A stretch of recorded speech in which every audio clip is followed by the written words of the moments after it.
अस्सलामुअलैकुम संगता मुबारक सलाम देगा मीरा खां टोका करगा और असरोजी सुरिंदा जनगा ए सन 2020 साल 5वें महीना मसी 7 तारीख पहली है टेमत को रोश दो जा महफिला करगा रोश का महीना रोशक दस्त तुनिद बीगा महफिला दिखनगा एरा संगता ने फरमाश वीडियो रा पुरदी गए खास कर मैं दोस्तानी फरमाश महफिल मौजूद है संगता ने एरा हबीबुल्लाह फरमाश बानी रब थोरा लखे सब ज़्यादा लख दिन शाहिरी दा गो इसारा वसिया दुखा कूड़वा बचे दुए जिंदगिया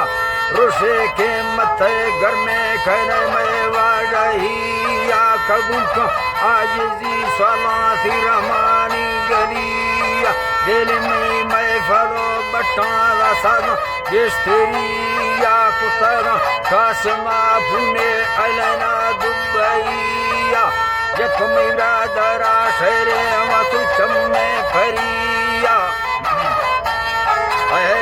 वतु चम्मे फरिया मिदिल का चिमकलो धैरा चुसुका हंगरिया मध्यानी सूरत नस्का तजारी पोय धैया मिंड रब्बा हुक्मा ठसावा रोशा भीलविया मखा आर्तगा जला फाके गुलजनिया त्रमता दो बरा दस्तारगा दस्तानी तेलिया जयमिट अतोरो सटांगो तेला मुस्तगिया समाधानंद कथा तिलोडा कस्तिरिया लम्बाए सरूट जोरा अक कपनिया रोस्ट वस्तगा टेमाला महीना लम धैया तो बीता चिंकरो घुमा चढ़ता बाल किया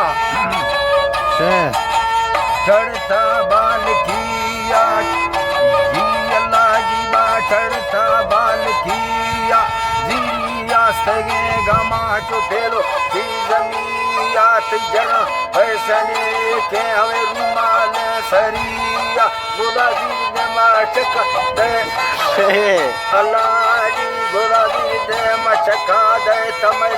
जाहिरिया गोदा देड़ मोजरे चम्मा सुमल जाहिरिया किसा वार्तगा लखे सवर जरहिया वसूल रात गए रब्बा तबिल दे जालिमिया तैदे में सूरत सत्य बड़ रूहा चित्ते भैया बरुआ जम भैया तै पंगा तंगले भुली दिनली जिंदगिया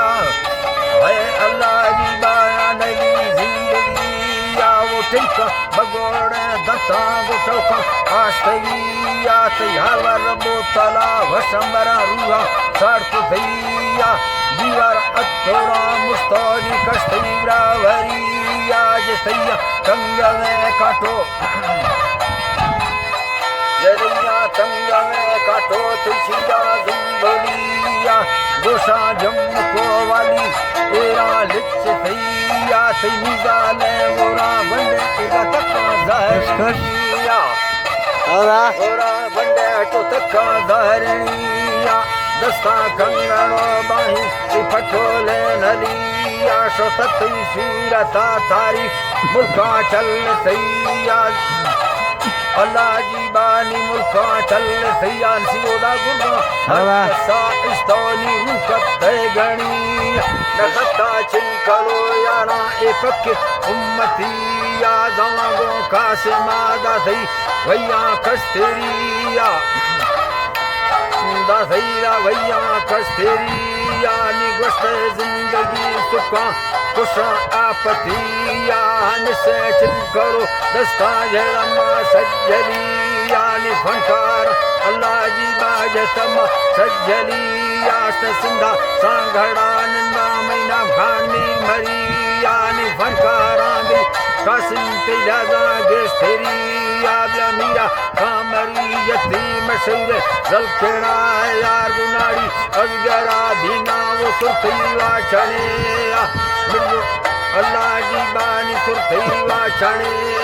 हजार खां मैं फला जती गुजुमा संगतिया परमिलोला होला बशका मंदा सो सयलिया सोरा आला कसियारी साजानो कुथिया सुबा वकोड़ा गिटी गो कासिम गुटिया अल्लाह जियो जी खराबा सुबा वकोड़ा गिटी गो मंगल बुद्धिया सना 2020 महीना चारनिया चारी चारदा है मछली सावा ब्रावरिया सादा अशकोना सखी है अल्लाह जी सादा अशकोना सखी खुशबिया भड़िया ब्रोबना कासिमा भुजी नठानी झरिया मेरा बस को तो शहरानी चिपा दाश्त